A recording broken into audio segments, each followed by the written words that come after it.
Good evening and welcome to another episode of Que-stead-Que. What you gonna do? I don't know, but something's gonna grow. Well, hello everyone and welcome to another episode of Que-stead-Que.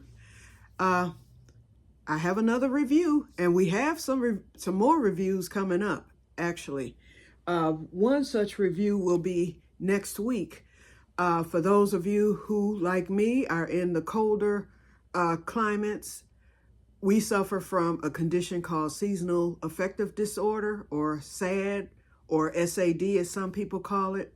It's when your circadian rhythm goes off during the winter months because of the lack of sun.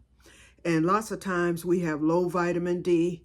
That's one way of even diagnosing it, because if your vitamin D is low, then the doctor usually knows that SAD, is there or soon to follow. I've suffered from it for the past 20 years or so, actually before then. But what happened was I moved at the age of 36. I moved to Oklahoma to attend college, and I was in Oklahoma for 3 years before I came back and ended up diagnosed with MS and all the other autoimmune diseases that I have. But before then, I was in Oklahoma attending college, and the symptoms went away. I didn't have any problems during the winter months there. It was always warm there. Most days were in the high 60s to low 70s and sunny. And so I thought, wow, I don't get tired and sleepy. And, I wasn't having those symptoms that I had been having for years living in Michigan. Well, as soon as I moved back after getting sick, my illness got even worse, because I came back home in the dead of winter when I had to move back, and I felt even worse because that SAD kicked right back in, and it has been horrible ever since. Okay, so I've been trying the lights. So I have this one light that I showed you guys that I use as my alarm clock in my bedroom. That works okay, but I found out that for the light to work 100% effectively, it's supposed to have at least 10,000 lux, L-U-X, which is basically your lumens, and it simulates the sunlight minus the dangerous, harmful rays. And so I researched the light that I have, and my light only has 2,500 lux. And it works okay. It has helped, but I think that I can benefit more. So when I looked at the lights that have 10,000 lux, there's some cheaper ones out there, but based on research and people who have tested those cheaper, so supposedly 10,000 lux lights, they said those lights didn't reach no more than 2,500, 5,000 at the most. But there's one by Que-stead-Que, which is a health company that is tried and true and is considered the best on the market. Well, with that comes a price. Those lights were costing last year $200. They were over $200, and I didn't have that in my budget to get a light. And so I put it on my little wish list on eBay. You know how it notifies you if that item or product comes in. And so every time one would come in, I look at the price, and I noticed the price would go down a little bit, because on eBay, things fluctuate depending on the seller.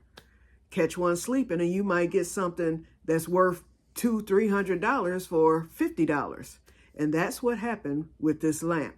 On yesterday, the lamp came in brand new, because most of them are used. And even the used ones were costing over $100 of this light. And what is the name of it? Hold on, I can tell you, just in case you're interested in researching it, in case you have seasonal affective disorder. Just a second, you guys. I wrote it down. It is called the Corex Health Daylight. It's called the Daylight Plus lamp. So it's by Carex, C-A-R-E-X Health. And it's called the Daylight Plus lamp. Okay, and you can see it. You can look at it on eBay. They even have a website. Carex has a website. That might be where you want to look at it, because it tells you about all the specs of the lamp and everything. So anyway, I was able to order the lamp and it cost $65. And after shipping and everything all together, it was like 75 all together with the shipping, taxes, all that. But that was well worth it because I saved at least close to half on that lamp. And so it will be here on Monday, according to the tracking. So once it arrives and once I test it out, I will give my review. But today's review, I actually was watching a video from Gardening with Lady Cheryl. So you guys go check out her channel. It is wonderful. She has a hydroponic system in her home, in her bedroom actually, and she also has container gardening. She used to have a food forest, but then she sold her home and she moved elsewhere. But from the looks of it, she has a food forest where she is now, and it's beautiful. She has food in containers, garden beds, and she's in zone 8A, I believe. So check out her channel. She's very knowledgeable, and she gives what you call Lady Cheryl's Pearls. And so I'm learning a lot from her. I've been subscribed to her for a while, and then I got sick last year, and somehow or another, I didn't unsubscribe to her, but somehow or another I was unsubscribed. I don't know if she changed her name. Something happened and it unsubscribed me. I've had that happen with other channels such as Lead Farmer 73, and I've had that to happen with a few other channels that I have subscribed to, where all of a sudden I'm no longer subscribed and I haven't unsubscribed to the channel. So therefore, but as soon as I noticed that I was unsubscribed, I saw her on someone else's, I think it was Renee's video, and I was like, there she is. I thought maybe she had eliminated her channel or something.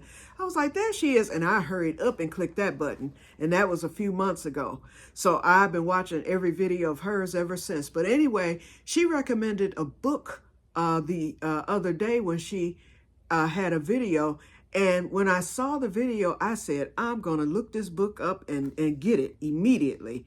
And so I got it. Boom. It arrived on today, and they sent me a free, they sent me a 50% off DoorDash card. And I also received a card, and this came with the book, from HelloFresh for 12 free meals. And I meant to give this to my sister when she was here. And also, they sent me a $100 wine voucher. Now, that's definitely for my sister because I do not drink, and she does. She loves wine. So anyway, and my sister just left. Oh, let me show you what she brought me before we get into the review.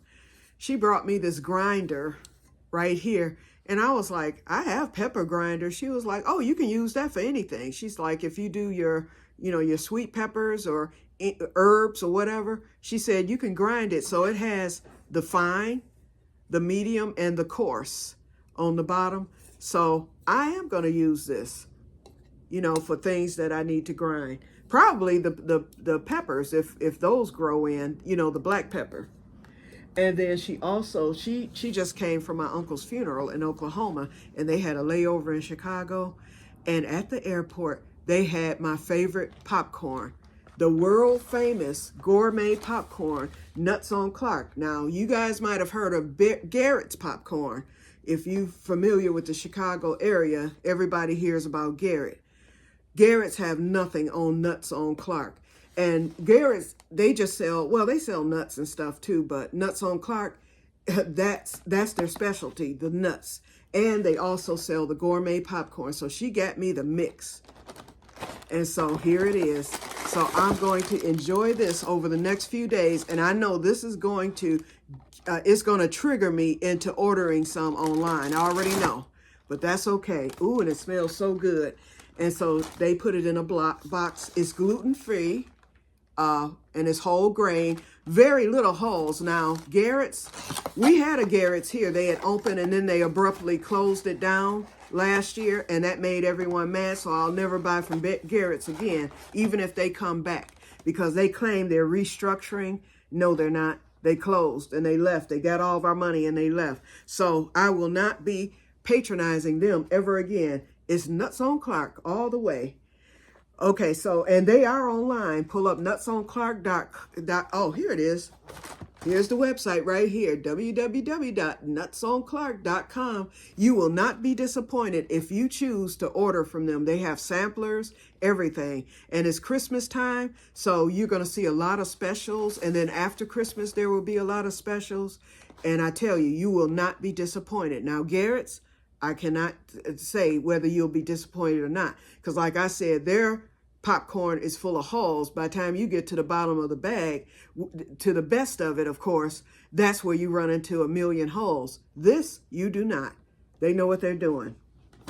Okay, so now we're going to review this book real quick. And the title of it is called The New Organic Growers 4-Season Harvest. That really piqued my interest when she talked about this book and the things that she's doing. She uses this book as a reference. Lady Cheryl. So I said, okay, I'm going to look this up. And I went to eBay and I think I found this book for about $5. I have to look at my receipt. I don't want to give the wrong price, but it was under 10. I know that. And so I ordered it. It's used, but it's in good condition, as you can see. Not bad at all.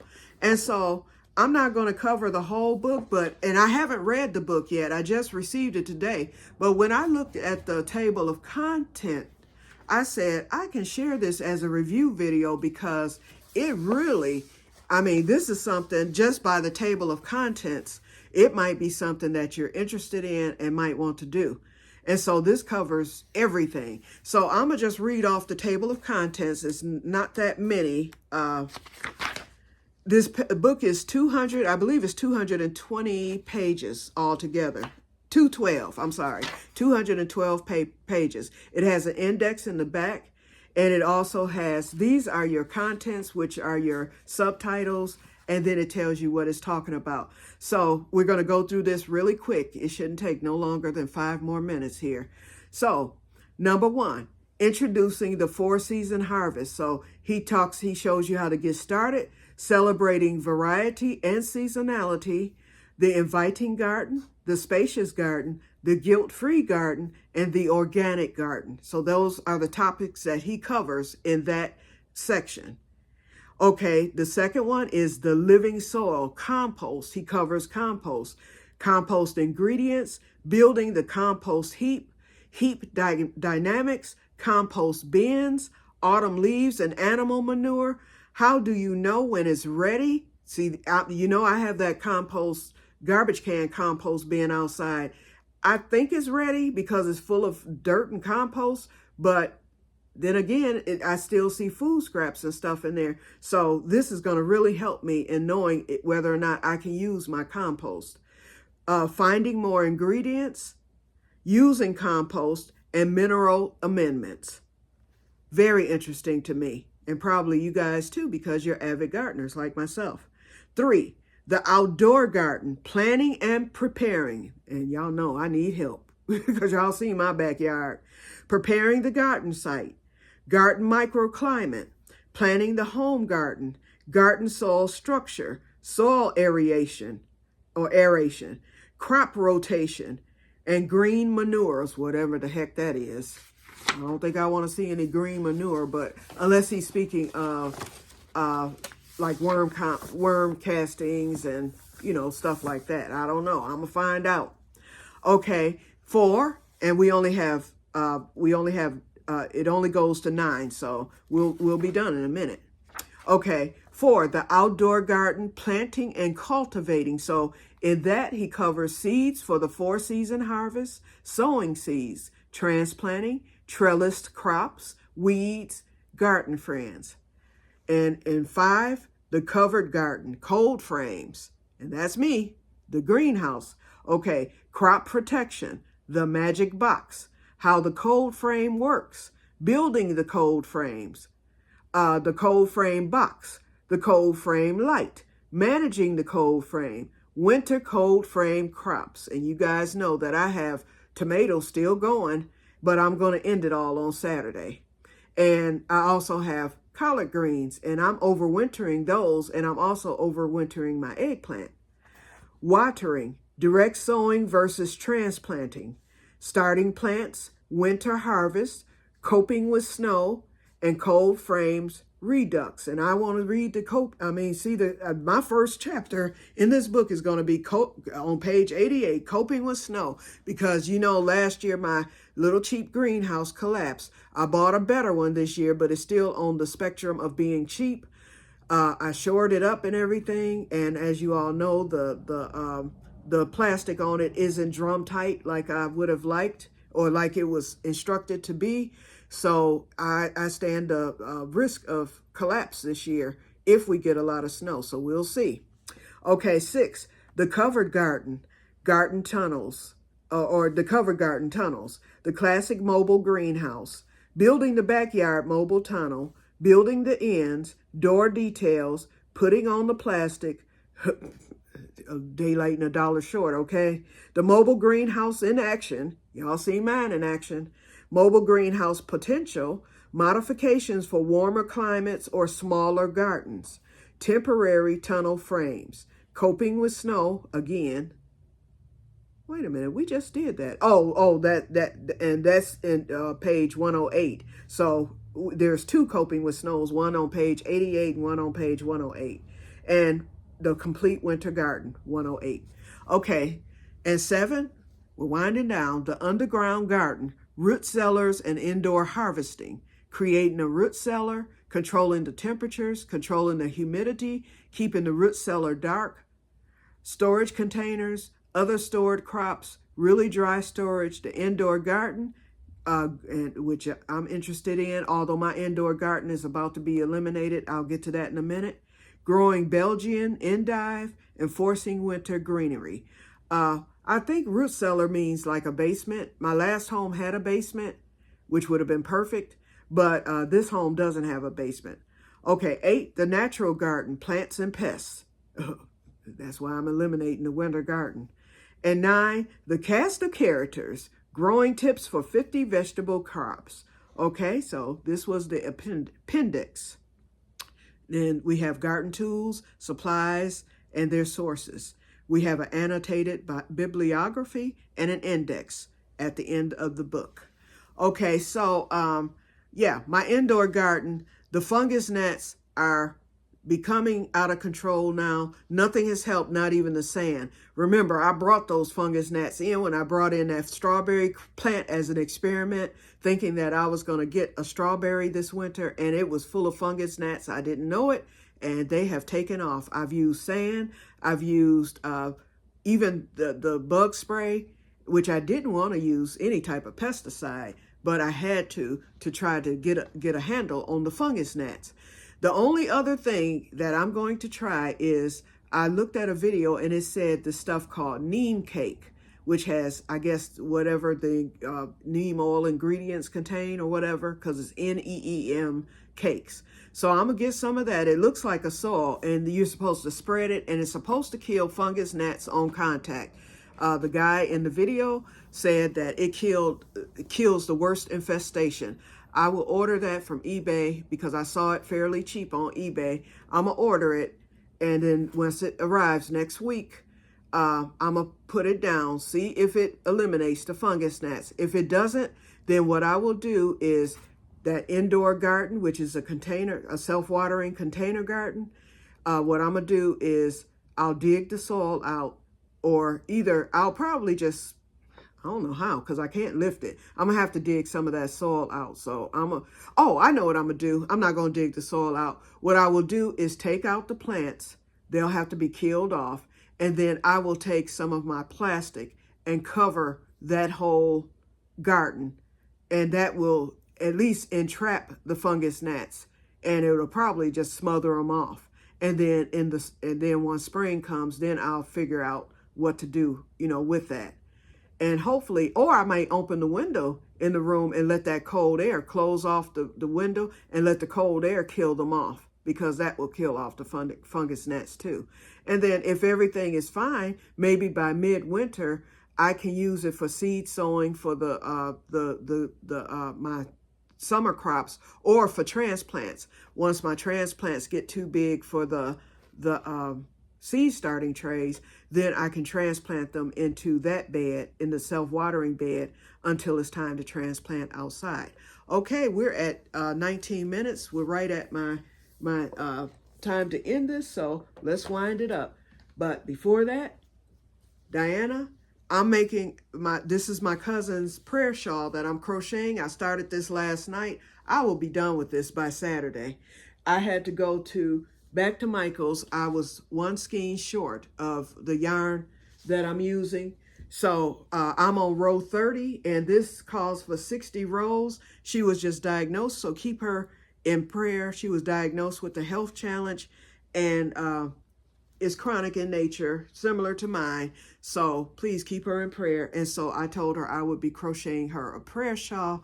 And so I hope to get this in the mail before Thanksgiving, because you know the Christmas rush. And I'm only 3 minutes from the post office. So I will be able to get this to the post office and get it sent to her. And she'll get it before the Christmas rush because she needs it now.